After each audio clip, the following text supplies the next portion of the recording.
इस कार्यक्रम के प्रायोजक आयुष विभाग, स्वास्थ्य और परिवार कल्याण मंत्रालय, भारत सरकार, संपूर्ण स्वास्थ्य के लिए आयुष। जानना चाहेंगे कुछ समय पहले हमारी जिंदगी कैसी थी? क्यों मिस्टर गोयल, आजकल आपका दिमाग काम नहीं करता? सब गलत है, तुमको कुछ भी याद नहीं रहता? कहाँ रखा है? बहू, तुम सब कुछ भूल जाती हो। पर जब से हमने योग अपनाया सब कुछ बदल गया।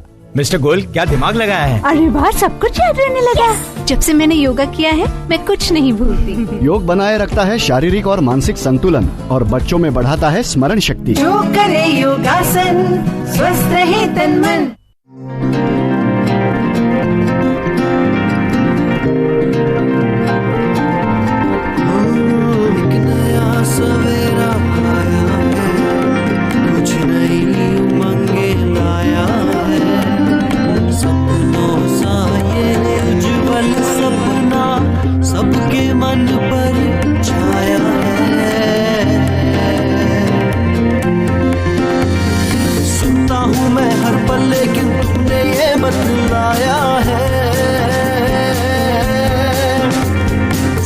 की कोई दिशा नहीं पर समझ की सुंदर काया है। Born to be remembered, born to be remembered, born to be remembered, born to be remembered। नमस्कार साथियों, मैं बबीता जैन नई सुबह के साथ स्वागत करती हूँ आप सभी का बॉर्न टू बी रिमेम्बर्ड के एक और नए एपिसोड में। सबसे पहले बात भारत की जंगे आजादी की उस घटना के बारे में करेंगे जो महत्वपूर्ण होकर भी अनसुनी रही है, लेकिन कहते हैं ना कि कितना भी छुपाओ सच्चाई सामने आकर ही रहती है। दरअसल 18 फरवरी 1946 को मुंबई में रॉयल इंडियन नेवी के सैनिकों द्वारा पहले एक हड़ताल की गई और फिर एक खुला विद्रोह हुआ। इतिहास में इस घटना को जल सेना विद्रोह अथवा मुंबई विद्रोह के नाम से जाना जाता है। हालांकि इस विद्रोह की शुरुआत मुंबई से हुई थी, लेकिन इसका असर कराची से लेकर कोलकाता तक पूरे ब्रिटिश भारत में नजर आ रहा था। इस हड़ताल में 78 जलयानों, 20 स्थलीय ठिकानों व 20,000 नाविकों ने भाग लिया था। 18 फरवरी को नाविकों ने इस बात पर हड़ताल कर दी कि उन्हें भी बेहतर खाने पीने की सुविधाएं होनी चाहिए और साथ ही श्वेत सैनिकों की तरह समान वेतन भी।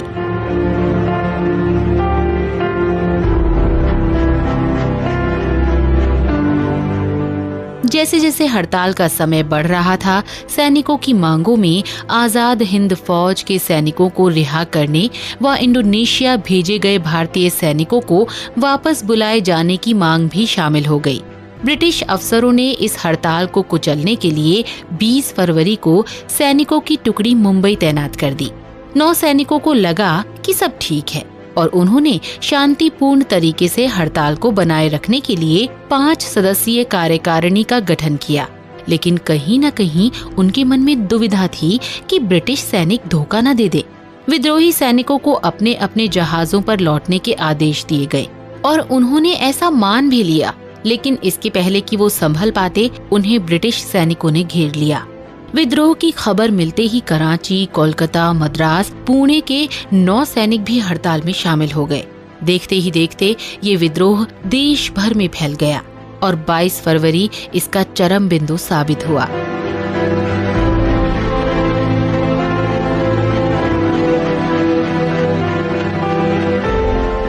इस दिन 78 जहाज, 20 तटीय प्रतिष्ठान व 20,000 नौसैनिक इसमें शामिल हो चुके थे। हड़ताल पर बैठे इन सैनिकों पर पुलिस की टुकड़ियों ने हमला कर दिया और शांतिपूर्ण हड़ताल एक बड़े विद्रोह में तब्दील हो गई।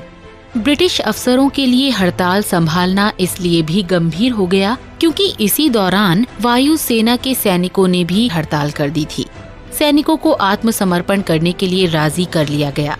अब विद्रोह को दबा दिया गया था और धीरे धीरे सभी ने इस घटना को भुला भी दिया, जबकि हकीकत यही है कि ब्रिटिशर्स इस विद्रोह से काफी भयभीत हो उठे थे और इसी कारण उन्होंने जल्द से जल्द भारत छोड़ने के अपने निर्णय पर अमल भी किया। 15 अगस्त 1947 को देश ने गुलामी की जंजीरों से आजाद होकर चैन की सांस ली। और अब इस आजादी को कायम रखने की बारी हमारी और आपकी है। तो आइए मिलकर ये वादा करें कि इसे हमेशा बरकरार रखेंगे, फिर चाहे हालात कैसे भी हों और कुछ भी हों। हम लाए हैं तूफान से किश्ती निकाल के, इस देश को रखना मेरे बच्चों संभाल के। हम लाए हैं तूफान से किश्ती निकाल के, इस देश को रखना मेरे बच्चों संभाल के। तुम ही भविष्य हो मेरे भारत विशाल के, इस देश को रखना मेरे बच्चों संभाल के। हम लाए हैं तूफान से किश्ती निकाल के, इस देश को रखना मेरे बच्चों संभाल के।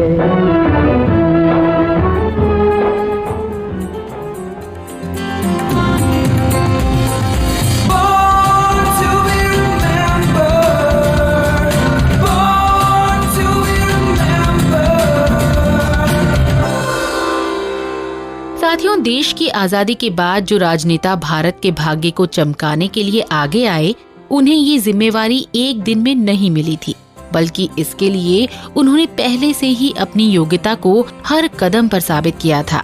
आज ही के दिन 1894 में उत्तर प्रदेश के मसौली नामक गांव में जन्मे रफी अहमद किदवई एक ऐसा ही नाम है जिन्होंने कृषि जैसे बहुत से क्षेत्रों में देश को आत्मनिर्भर बनाने में अपना योगदान दिया था। रफी अहमद जी ने गांव के स्कूल से अपनी आरंभिक शिक्षा पूरी करने के बाद LLB में अपना करियर शुरू ही किया था कि इसी समय खिलाफत व असहयोग आंदोलन की शुरुआत हो गई। रफी अहमद जी अपने आप को रोक नहीं सके और पढ़ाई छोड़कर इसमें शामिल हो गए। परिणाम स्वरूप इन्हें भी दूसरे नेताओं के साथ जेल जाना पड़ा और फिर इनकी वकालत कभी पूरी नहीं हो सकी। 1922 में जेल से बाहर आने के बाद रफी अहमद जी इलाहाबाद आ गए और नेहरू परिवार के साथ जुड़ गए। रफी अहमद जी एक विलक्षण प्रतिभा वाले राजनीतिज्ञ थे और इसी कारण इन्होंने बहुत से मुद्दों में खास भूमिका निभाई।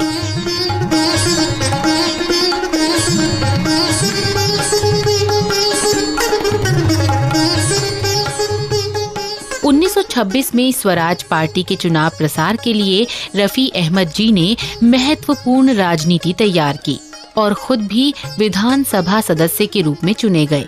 1931 में इन्होंने उत्तर प्रदेश कांग्रेस कमेटी के महासचिव पद पर रहते हुए 1937 के चुनावों में एक बार फिर से अपनी योग्यता का प्रदर्शन किया। इस तरह आजादी के पहले तक यानी 1947 तक रफी अहमद जी गोविंद बल्लभ पंथ के साथ साथ ही रहे। इस दौरान इन्होंने जमींदारी प्रथा को समाप्त करने के लिए भी बहुत से प्रयास किए थे, लेकिन कुछ समय बाद पंडित नेहरू ने रफी अहमद जी को केंद्र में बुला लिया और आजाद भारत का पहला संचार मंत्री नियुक्त किया। रफी अहमद जी को कांग्रेस में एक प्रमुख मुस्लिम राजनेता के रूप में पहचाना जाता था।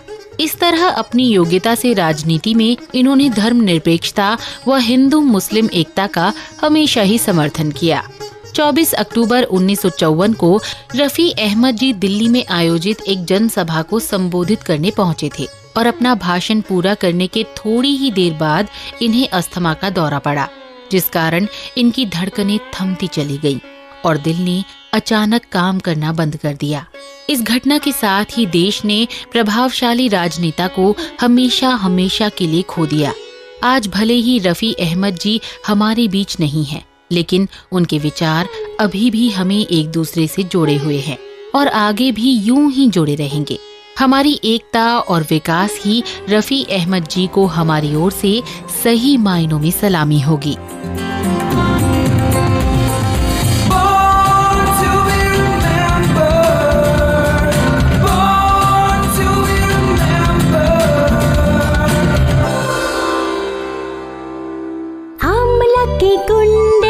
मैं आंवला हूँ, विटामिन सी का मैं भंडार हूँ, मैं रखता ऐसे स्ट्रॉन्ग हूँ। खांसी जुकाम मिटाना मेरा काम, दांतों और मसूड़ों को भी रखता हूँ स्वस्थ और स्ट्रॉन्ग। काले लंबे बाल है मुझसे, पाचन शक्ति बढ़ाता हूँ। रोज एक आंवला खाने से हेल्थ हमेशा बरकरार रहे, चाहे जैसे भी खाए आंवला के गुण गाए। आंवला के गुण देखो। ऑटिज्म साथियों, ये नाम सुनने में ही किसी बड़ी बीमारी की ओर इशारा करता है। मुझे नहीं पता कि आप इसके बारे में जानते हैं कि नहीं, लेकिन ये एक ऐसी बीमारी है जिसकी उपस्थिति में हमारा दिमाग सही से काम नहीं करता है और इसी कारण बच्चे का मानसिक व शारीरिक विकास असामान्य हो जाता है। आज विज्ञान भले ही इतना आगे बढ़ चुका है और हम चांद के बाद मंगल पर पहुंचने की तैयारी भी कर रहे हैं, पर हकीकत यही है कि ऑटिज्म अभी भी लाइलाज है और इसे रोका जाना भी अब तक संभव नहीं हो सका है। ऑटिज्म की एक अवस्था ऐसी होती है जिसमें बच्चे का शारीरिक विकास तो नहीं हो पाता, लेकिन मानसिक विकास साधारण बच्चों से ज्यादा तेजी से होता है। इस अवस्था को अस्पर्गर सिंड्रोम कहते हैं। इस बीमारी के बारे में 1926 में रशियन न्यूरोलॉजिस्ट इवा सिचवेरा ने अपने एक पेपर में लिखा था। इसमें उन्होंने उन 6 बच्चों के असामान्य व्यवहार के बारे में बताया था जिन पर हंस अस्पर्गर ने अध्ययन किया था। इस तरह एस्परगर ही शायद वो पहले शख्स थे जिन्होंने ऑटिज्म को समझा और इस दिशा में कई प्रयास भी किए। इसीलिए इस सिंड्रोम का नाम इनके नाम पर ही एस्परगर सिंड्रोम रखा गया था। हंस एस्परगर का जन्म आज ही के दिन 1906 में हुआ था। ये एक बाल मनोवैज्ञानिक थे और अपने अध्ययन के परिणाम स्वरूप ही इन्होंने पहली बार 1946 में एस्परगर सिंड्रोम को परिभाषित किया था। इस परिभाषा के निष्कर्ष तक पहुंचने के लिए एस्परगर ने 4 असामान्य बच्चों के व्यवहार व योग्यताओं को रिकॉर्ड किया और ऑटिस्टिक साइकोपैथी की मदद से उनका विश्लेषण किया।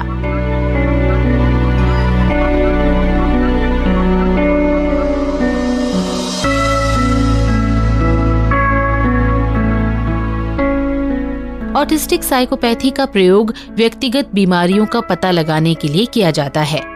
इस पैटर्न के दौरान एस्परगर ने पाया कि इन बच्चों में पहचान करने का अभाव होता है। वो दोस्ती करने में कतराते हैं और साथ ही खुद से बात करना पसंद करते हैं। साथ ही इनके हाव भाव भी थोड़े अलग नजर आते हैं। लेकिन एक खास बात इनमें ये थी कि ऐसे बच्चे अपने पसंदीदा विषय पर जानकारी सामान्य से ज्यादा रखते हैं। Whereas previously autistic children would have been thought of as mentally retarded, they would have been thought of as brats, undisciplined brats, rejects, children who could not be educated in the system. He realized that they actually had a great deal of insight. He said that autistics tend to see things from the edge of attention. They take things in from the edge of attention, and yet their thoughts can be quite rich. And anybody who's interacted with an autistic child knows that they will notice something that you didn't even notice that they noticed. And then they'll make an observation about that which is very unique, which you never thought of before. He also described the unique way in which these children were intelligent. And he noted that some of them were actually quite intelligent when he was able to test them. He would test them piecemeal and put the results of the test together and find that some of them actually had very high IQs.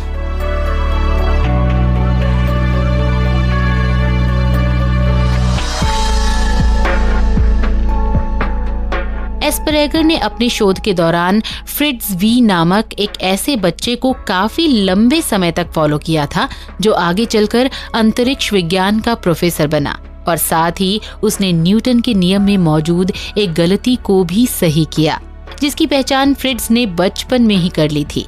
Asperger ने अपने काम को जारी रखने और इस syndrome के बारे में और ज्यादा जानने के मकसद से द्वितीय विश्व युद्ध समाप्त होने के पहले सिस्टर विक्टोरियन के साथ मिलकर ऑटिस्टिक साइकोपैथी वाले बच्चों के लिए एक स्कूल भी खोला।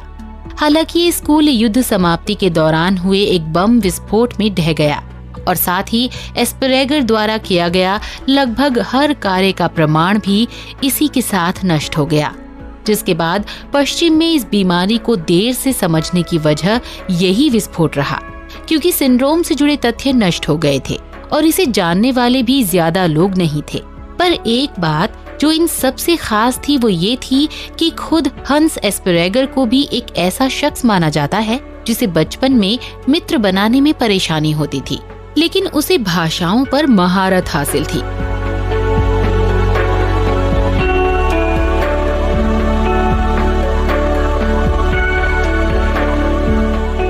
उनके द्वारा ऑटिज्म के क्षेत्र में किए गए कार्य बेहद ही महत्वपूर्ण थे। उन्होंने बच्चों पर आधारित व्यवहार के जो पैटर्न तैयार किए थे वो ज्यादातर जर्मन भाषा में थे, जिनका अनुवाद उनके जीते जी नहीं हो सका, और शायद इसीलिए अंग्रेजी जानने वाले देशों में इनके कार्यों को पहचान नहीं मिल सकी। लेकिन जब 1981 में नेशनल ऑटिस्टिक सोसाइटी की प्रमुख संस्थापक एवं ब्रिटिश शोधकर्ता लॉर्न विंग द्वारा एस्परगर सिंड्रोम शब्द का इस्तेमाल किया गया, तब ये बीमारी पहचान में आई और इस दिशा में शोध कार्यों का सिलसिला शुरू हो सका।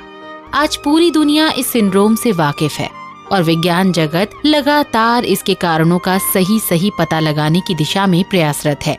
कारण जानना इसलिए जरूरी है क्योंकि बिना इसके इलाज शुरू कर पाना मुमकिन नहीं है।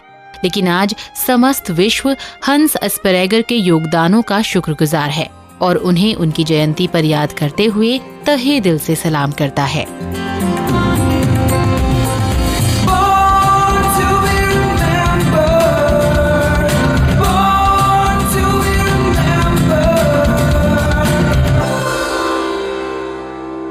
ये है मिस्टर खन्ना। नियमित दिनचर्या इनकी डिक्शनरी में है ही नहीं। न सोने का समय, न उठने का, खाना ऊट पटांग और व्यायाम अजी वक्त ही कहाँ है। और ये है मिस्टर वर्मा। समय पे सोते हैं, जल्दी उठते हैं, कसरत करते हैं, संतुलित आहार लेते हैं। ये रहेंगे रोग मुक्त, स्वस्थ और दीर्घायु। और मिस्टर खन्ना, इस प्रश्न चिन्ह को जीवन से हटाएं। नियमित संतुलित दिनचर्या जरूर अपनाएं। आयुष विभाग, स्वास्थ्य एवं परिवार कल्याण मंत्रालय, भारत सरकार द्वारा जनहित में जारी। वैसे श्रोताओं, एक बात तो है, जब कभी भी हम विज्ञान जगत की रोमांचक खोजों के बारे में जानते हैं तो बड़ा ही आनंद आता है, क्योंकि ये हमें अपने आसपास मौजूद वातावरण की असली पहचान करवाती हैं।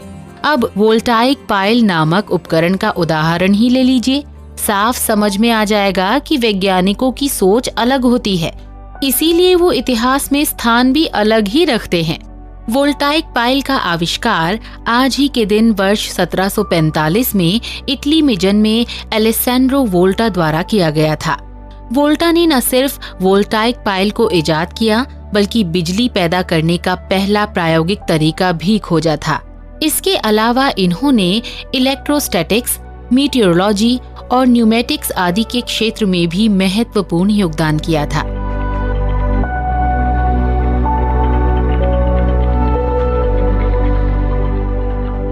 इनका सबसे महत्वपूर्ण आविष्कार इनके द्वारा तैयार की गई पहली बैटरी अथवा पाइल थी, जिसे आज भी मील का पत्थर माना जाता है। वोल्टा को उनके ज्ञान के आधार पर ही कोमो के रॉयल स्कूल में बतौर भौतिकी प्रोफेसर नियुक्त किया गया, और यही वो जगह थी जहां इन्होंने अपना पहला आविष्कार इलेक्ट्रोफोरस तैयार किया था। ये एक ऐसी डिवाइस थी जिसका उपयोग स्थिर विद्युत उत्पन्न करने के लिए किया गया। आने वाले कई सालों तक वो वातावरण में मौजूद बिजली की मदद से चमक पैदा करने जैसे विषयों का अध्ययन करते रहे। 1779 में इन्हें यूनिवर्सिटी ऑफ पाविया में बतौर फिजिक्स प्रोफेसर नियुक्त किया गया, और फिर यहाँ पर इन्होंने अपना सबसे लोकप्रिय आविष्कार वोल्टाइक पाइल का आविष्कार किया।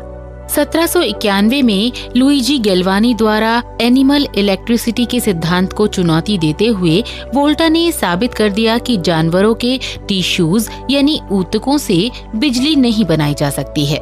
इसके लिए वोल्टा ने एक ऐसी बैटरी का आविष्कार किया जिसमें 2 तरह की धातुओं से बनी प्लेटों का प्रयोग किया गया था। इन दोनों प्लेटों के बीच एसिड अथवा सॉल्ट सॉल्यूशन में डूबे कार्डबोर्ड को लगाया गया, और इस तरह यही आधुनिक वेट सेल बैटरी का पहला चरण था। साथ ही ये 19वीं सदी की महानतम खोज भी थी, क्योंकि इसी की मदद से पहली बार स्थिर विद्युत को उत्पन्न करने में सफलता मिली थी। Volta spent years experimenting, eventually demonstrating that electricity could be produced using 2 metals. He accomplished this by creating a unique electrochemical cell. He produced a detectable electric current with discs of copper and zinc separated by fabric that had been soaked in salt water. Volta then took this simple cell further. Piling cells on top of each other, he created a device with an increased electrical output. Called the voltaic pile, Volta had created a practical battery consisting of multiple cells. No one at the time could imagine how important this invention would become.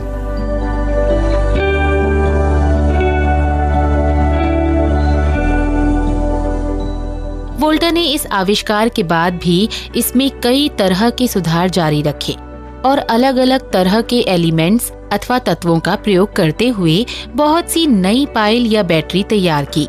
इस तरह इन्होंने ये पता लगाया कि battery में तत्वों की संख्या बढ़ाए जाने से बिजली की तीव्रता को भी बढ़ाया जा सकता है। अगर एक ही पाइल में 20 से ज्यादा तत्वों का प्रयोग किया जाए तो ये खतरनाक भी हो सकता है। वोल्टा द्वारा जो पहली प्रायोगिक पाइल तैयार की गई थी उसमें जिंक व कॉपर प्लेटों का प्रयोग किया गया था, जिनके बीच में एसिड सॉल्यूशन में डूबे एक कार्ड अथवा कपड़े को लगाया गया था। इस तरह अपने प्रयोग के जरिए वोल्टा ने गैल्वेनी के एनिमल इलेक्ट्रिकल फ्लूइड के विचार को पूरी तरह से रिप्लेस कर दिया, जिसके बाद काफी लंबे समय तक गैल्वेनी वर्सेस वोल्टा डिबेट विज्ञान के इतिहास में एक महत्वपूर्ण चर्चा का विषय बने रही। इस बहस का असर इन दोनों वैज्ञानिकों पर भी पड़ा, क्योंकि एक वक्त में वोल्टा और गैल्वेनी अच्छे दोस्त हुआ करते थे, लेकिन इस घटना ने इनकी दोस्ती में कड़वाहट पैदा कर दी, जो फिर कभी खत्म नहीं हुई। हालांकि खुद वोल्टा ने गैल्वेनी के महत्वपूर्ण कार्यों का सम्मान करते हुए गैल्वेनिज्म शब्द का प्रयोग किया था। वोल्टा ने अपने इस आविष्कार का प्रदर्शन फ्रेंच एकेडमी ऑफ साइंसेज के समक्ष भी किया और इनके प्रयास को नेपोलियन बोनापार्ट द्वारा भी सराहा गया। बोनापार्ट उस वक्त इटली के ज्यादातर हिस्सों का शासक था। इनके महत्वपूर्ण योगदानों के चलते ही 1815 में ऑस्ट्रिया के सम्राट ने इन्हें यूनिवर्सिटी ऑफ पाडुआ की फिलोसॉफिकल फैकल्टी का निदेशक नियुक्त किया।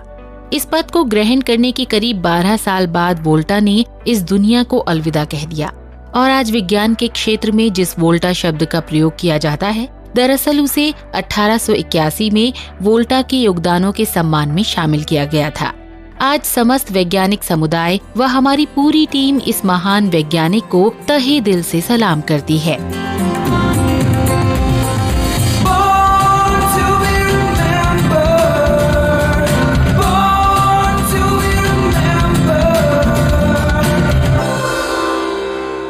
और इसी के साथ अब मुझे घड़ी बता रही है कि मुझे यहाँ से जाना है लेकिन आपको सवाल का जवाब देना है। सवाल ये है, निकोलस कोपर्निकस का जन्म कहाँ हुआ था?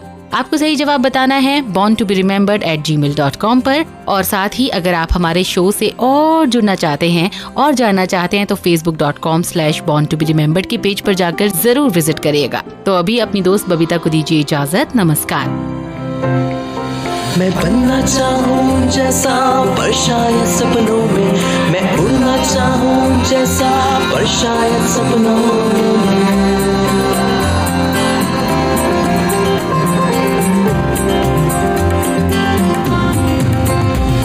सपनों की है उड़ान, कांटे बन गए फूल समान, रोक न पाए वो मुझको मुट्ठी में मेरी है आसमान।